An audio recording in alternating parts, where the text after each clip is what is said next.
Alright guys, what's up? This is SonicSol here. I've been playing a lot of Tekken 8 as you already know, and I wanted to drop a quick Jun tutorial. Nothing crazy, just something to get people started.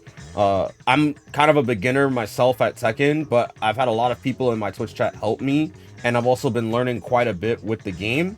And I think Jun is a very simple and straightforward character to understand the game with, and the reward you get for playing her is very good.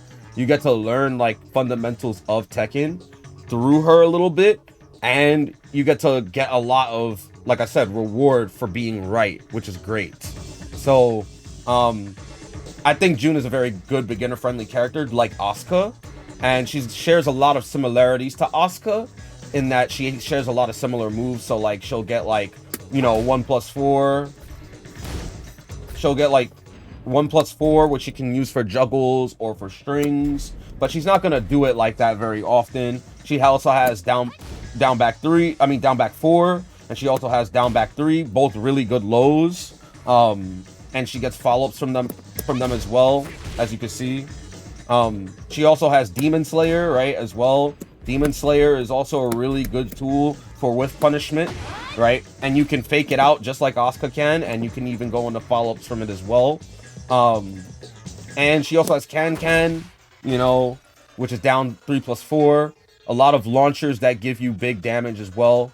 But I think the difference between Asuka and Jun is that she's got these stances, and I want to call this Jingle Bells because I don't know the name of it. But she's got that, and then she also has Itsumo, which is 1-2-2, right? So she's got that as well, and then she can enter from back to 1 into any of these stances as well. And this allows for not only mix-ups, but conversions as well. So it's she's got really good tools to call her own, and a lot of them also stem from the boss version of Jun, which is unknown. So yeah, pretty much like Asuka, Jun is a very she's more defensive in the beginning, right? She's got decent movement. You want to basically at least learn a little bit about Korean backdashing if you haven't. I'm not very great, but I'm somewhat decent at it. If you can Korean backdash effectively, maybe 2 times, it's enough to build space. And backdashes have improved greatly in Tekken 8. So even if you can't Korean backdash like that, you can still just press back and you can build a good amount of distance very quickly. And that's important for a character like Jun, because if you see somebody whiff, you want to whiff punish them with forward 2, right?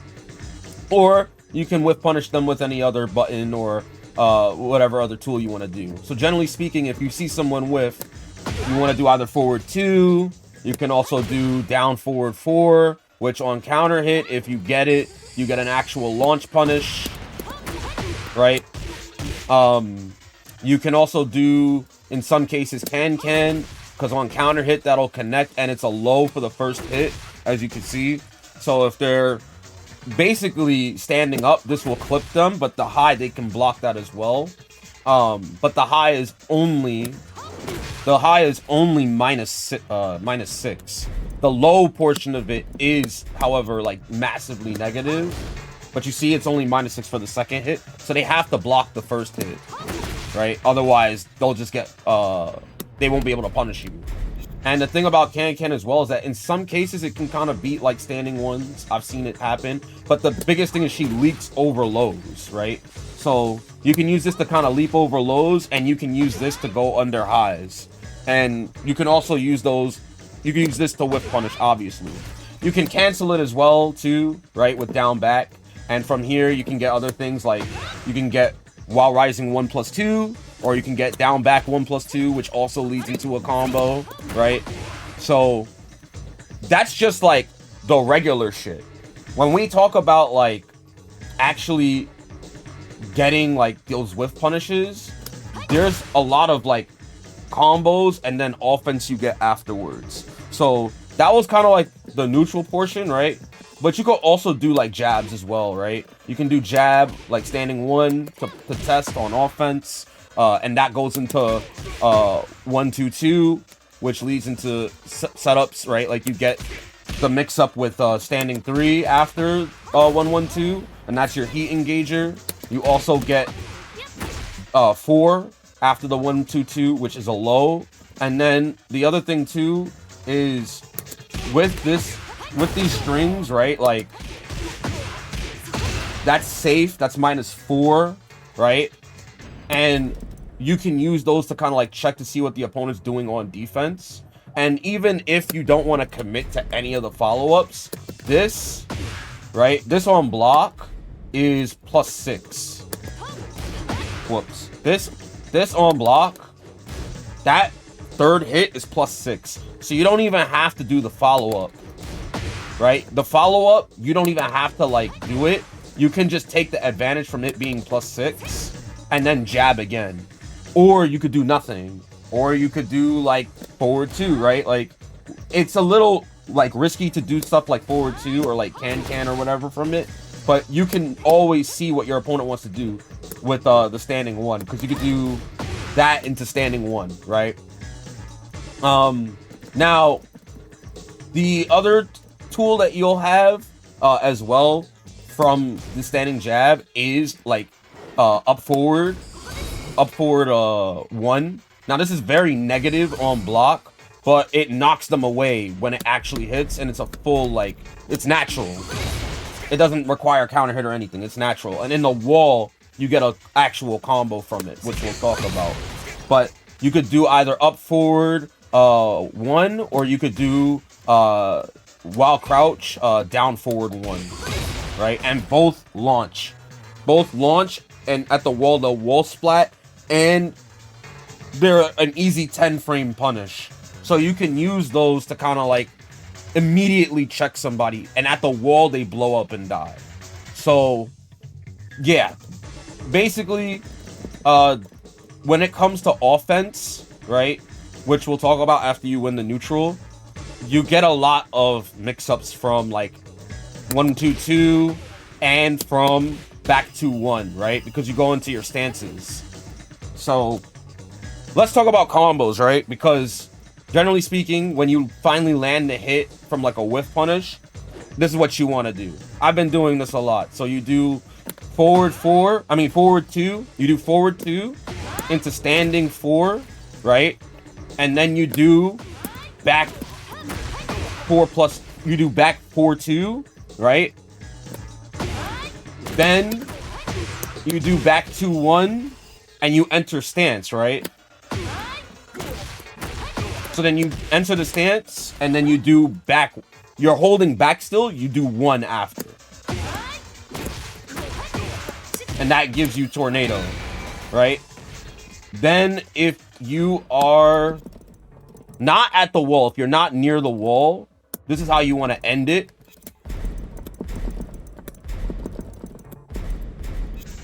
You want to end it like this,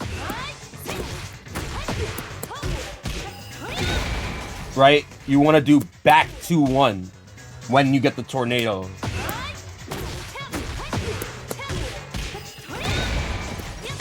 Then you do forward, right? You do forward and then you press 2.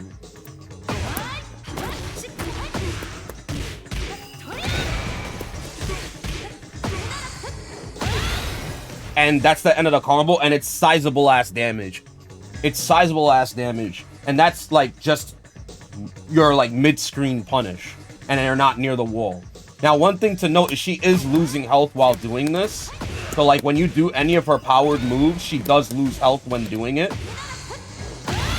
But that's okay, because when you do the back 1+2 stance, you recover health, and in heat, you don't spend any health. So you're gonna notice I don't lose health here. See? Now, the other thing, right, is let's say you have them at the wall, right? You have them like approaching wall and you do the same combo. Instead of doing like the ender, if they're this close to the wall, you can do forward 3 into 1+2. Forward 3 into 3+4. My bad.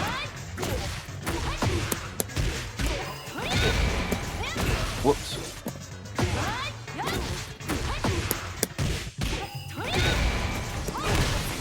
And then because they're tumbling over, you get 1+2, and they can't tech out of it. They have to take it. It's guaranteed. That's guaranteed. And you see he teched afterwards. So that's near damn like 55%, almost 60, right? So instead of forward 2, you could do the same combo in any scenario. Like if you land can, which is down 3+4, you get the full combo anyway, right? It still works. You just omit the standing 4, right? You just omit the standing 4. So you do can, back forward 2, and then you do back 2-1 stance into that, right? And then if you're in the corner, then you do the ender, right? So it's the same combo.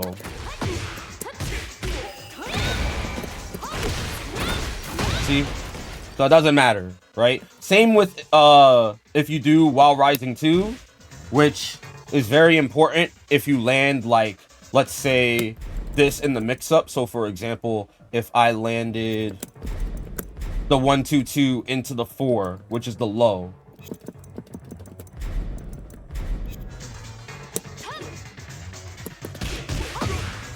See that? Instead of doing that, you can just do while rising 2, and it launches them, right? And then you get the full conversion.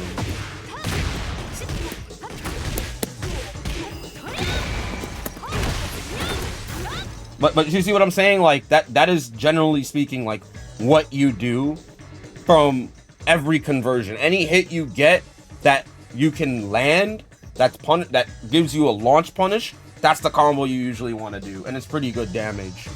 Now when you finally are next to them, right? Let's say like you knock them down and they're in the corner now, right? So let's say I knock them down finally and I have them in the corner. You can do things like, you know, sidestep 4. Sidestep 4 is really good because it's a heat engager and it tracks. I don't know what side it tracks to, but it does track. See? It does track, and it's really good because it's a mid and it's a heat engager, so you get another mix-up on top of that.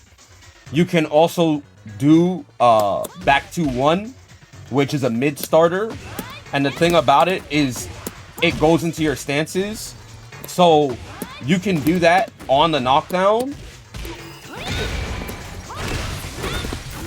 Whoops. Let me try that one more time.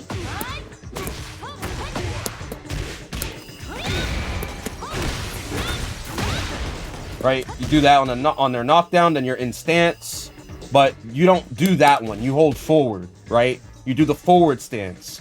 The reason for this is because once you do this, then you have follow-ups, right? You have the low, right? You have a mid with 3, right? Your low is with 1. Your mid is with 3. Whoops. Your mid is with 3. And then you have, well, not that. You don't want to do that. That's -1 block. You have that. Your high, right? That's also a homing. It tracks. You see how that tracks? The best part about that is if they block that high, you're +6, I believe, or +4. One of the two. You're plus. You're like actually plus. See? You're +4. So they then have to hold. They have to do, you could do 1-2-2, right? Whoops. See, and then you're +6, right? So that's what I'm saying, is you can create pressure from that. And the best part about it is, yeah, this is high, right? But this is also mid, right? And the thing about it is the stance that I told you, that the forward stance, if they attempt to like throw you, so let's say Kazuya does a regular throw,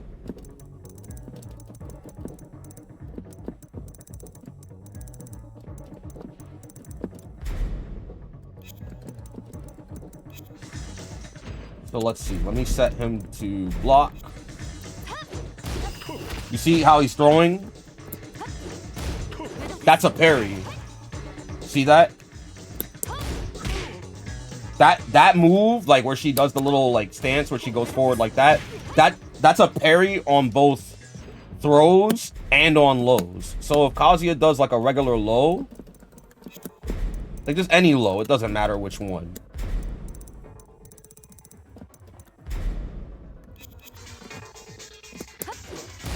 See, he's doing a low, right? Whoops. Automatic parry. You see that? You don't even have to press a button. That stance does the automatic parry. But if you know they're gonna throw, you don't even have to do the automatic parry for the throw, because if I show you what that looks like, right? You see how this parry, that parry's gonna immediately switch sides when you get it. But you could crouch. You don't have to do the parry, right? The parry, you get 76 damage, it's guaranteed, but it also is recoverable. But instead of doing the counter for the throw, you could just crouch, right? And so with crouch, you can actually get Wild Rising 3, and you get a full combo. You see that? Like you get a full combo off of that.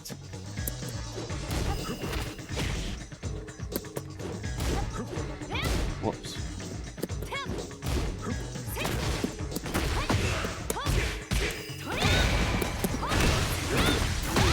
See? That's 50%. So why do the parry when you can just crouch the grab? Right? And that's really good against like a lot of different characters. And the best part about doing something like this is you also get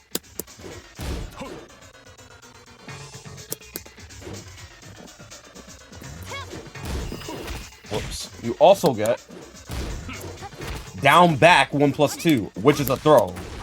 It's a special grab. And you go into the same type of ender. See that? So you can add an actual mix-up game from all of this. And this is all the same stuff you can also do when you have them cornered. That's also set play, right? And that's really fucking powerful. So I want to say a couple other things about like heat and about her special trait with her power moves, and we'll kind of just end it there. So like for Jun, if you do like this stance, you get access to like, you see this projectile? It goes pretty far, about one character space away. But it is negative. It's like actually negative on block. You don't want to be caught doing this like up close. See, it's like -20. It's actually launch punishable. So you want to space this out so it becomes a little difficult for them to actually hit you, right? But you do lose a bit of health for doing it. Now, she also has that, which is -9, down 1+2. And it is minus, you don't get anything after it. However, it is a launcher. It's a tornado starter, right? So what I mean by that is if it lands, you get a combo. You also have up forward 4-3, which is a combo as well. The second hit, like both hits are a mid, and the last hit only comes out on hit, and you get a combo again off of that. See, which goes into your stances. So you can do that into the 4 follow-up, and then you can get an actual like ender after that. And then also she has one more thing. She also has another power move that she can do off of like forward 2. She can do forward 2, 1+2, and that's a heat engager, right? And this is good because that's off of the Demon Slayer. And if that lands, you can activate, right? You can activate heat from that instead of doing the launcher and put them in a mix-up. Also, 1+2 is another heat engager. Sidestep 4, as I showed before, that's a heat engager, right? those moves are heat engagers, which are very good. And then, obviously, the 3 follow-up from this, that's also a heat engager. And the reason I'm telling you this is that heat engagers are important for building your health back and entering heat. So then you get access to this move, which does a lot of damn damage, which is your heat smash. And it's also a giant projectile. The thing about it is that the first hit is like your regular projectile, but the second hit sends out crows, right? They send out a ton of crows that will attack the enemy. It pretty much goes in that same line of sight. They can sidestep it, but you also have to remember that it is not plus. It's actually negative. If this is blocked, like, you could get punished. So, like, let me show this. Well, you're -6 from that range. But in some cases, you could actually get punished because you can sidestep this. It's kind of weird, right? Because I've been punished for it. Either by sidestepping or, like, getting, like, tagged. But you're not plus. You're actually negative. So you can't even get your turn back from that. So you kind of want to aim to, like, whiff punish with this. You want to whiff punish with this. Same with, like, this move. Like I said before, you want to whiff punish with that. Which is also another... It's also another heat engager. Right? Not that.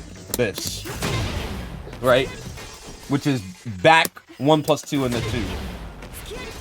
So, when you finally have heat, right? When you finally have heat, you can either combo into the heat smash, or you can use heat dash. So if you end up getting a combo into heat smash, right? If you end up getting a combo while you're already in heat, my bad. You can do something like this. You can do the same combo I talked about before, except now that you're in heat, right? You can do 1+2 for the heat dash and extend the combo. See, and now they're in the corner. They're in the other corner from you being at the wall. Like, I want you to see that again. I want you to see that again.